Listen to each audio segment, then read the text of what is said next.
ایک نیک شخص بیمار ہو گیا، اس کی ایک جوان بیٹی تھی اور باقی بچے چھوٹے تھے۔ صورتحال کچھ اس طرح سے ہوئی کہ والد صاحب کے بیمار ہونے کی وجہ سے گھر میں کھانے پینے کی کوئی چیز باقی نہ بچی، حتیٰ کہ نوبت فاقوں تک آ گئی، اور جو چھوٹے بچے تھے وہ بلکتے روتے اور کھانے کے لیے کچھ مانگتے۔ بڑی بہن جو تھی اس سے ان کا رونا دیکھا نہیں جاتا تھا۔ اب اس نے سوچا کہ چلو اپنا جسم بیچ کر کچھ کماتی ہوں اور اپنے چھوٹے بہن بھائیوں کا پیٹ پالتی ہوں۔ چنانچہ ایک دن ایسا ہوا کہ وہ خاموشی کے ساتھ اپنے گھر سے نکل گئی، سارا دن گھر سے غائب رہی۔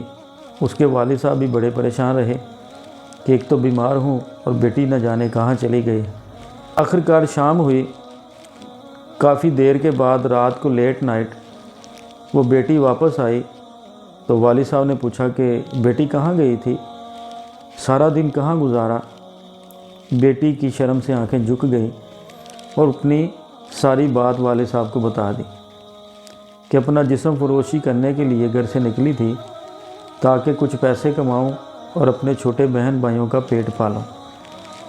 والد صاحب نے کہا بیٹی پھر کیا بنا؟ تو اس نے کہا بابا جان، میں بن سنور کر کھڑی رہی، لیکن کسی نے مجھے اپنے ساتھ لے جانا تو دور کی بات، میری طرف دیکھنا بھی گوارا نہیں کیا۔ والد صاحب مسکرانے لگے۔ والد صاحب کو مسکراتا دیکھ کر بیٹی اور پریشان ہوئی اور حیران بھی ہوئی کہ بجائے غصہ کرنے کے والد صاحب مسکرا رہے ہیں۔ بیٹی سے رہا نہ گیا اور پوچھا کہ بابا آپ مسکرائے کیوں؟ اس کے والد نے جو جواب دیا نا، یہ ویلنٹائن ڈے منانے والے دل کے کان کھول کر سن لیں۔ اس نے کہا بیٹی، تیرے والد نے ساری زندگی کسی کی بہن بیٹی کی طرف آنکھ اٹھا کر نہیں دیکھا، تو کسی کو کیسے جرأت ہوتی کہ میری بیٹی کی طرف کوئی دیکھ جاتا؟ ایک واقعہ ہے، سیکھنے کے لیے بہت کچھ ہے۔ پیارے پیارے دوستو، غور کیجئے، آج پھولوں کی دکان پر کھڑا کوئی شخص اس نیت سے پھول خرید رہا ہے کہ کسی کی بہن بیٹی کے ساتھ اس نے جا کے ملاقات کرنی ہے اور اس کو پھولوں کا گلدستہ پیش کرنا ہے، تو یہ سب کچھ کرنے سے پہلے تھوڑی دیر کے لیے رک جائیں اور تھوڑا سا سوچیں کہ آپ کے گھر میں کوئی بہن بیٹی بھی موجود ہے۔ اگر آپ کسی کے لیے ایسا سوچ رہے ہیں تو ہو سکتا ہے کہ آپ کی بہن اور بیٹی کے لیے بھی کوئی ایسا ہی سوچ رہا ہو، کیونکہ یہ دنیا مکافات عمل ہے۔ آپ جیسا کریں گے ویسا ہی آپ کو ملے گا۔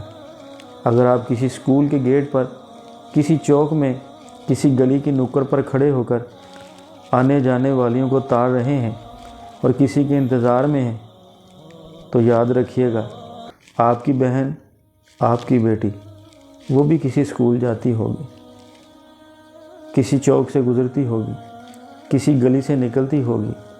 تو اگر آپ کسی کے بارے میں ایسی سوچ اور جذبات رکھتے ہیں تو سیم ٹو یو، ایسا آپ کے ساتھ بھی ہو سکتا ہے۔ آپ کی بہن، آپ کی بیٹی، آپ کی کوئی عزیزہ اسی طرح کسی اسکول میں، کسی چوک میں، کسی گلی سے گزرتے ہوئے کسی کی بیہودہ نگاہوں کا شکار ہوتی ہوگی۔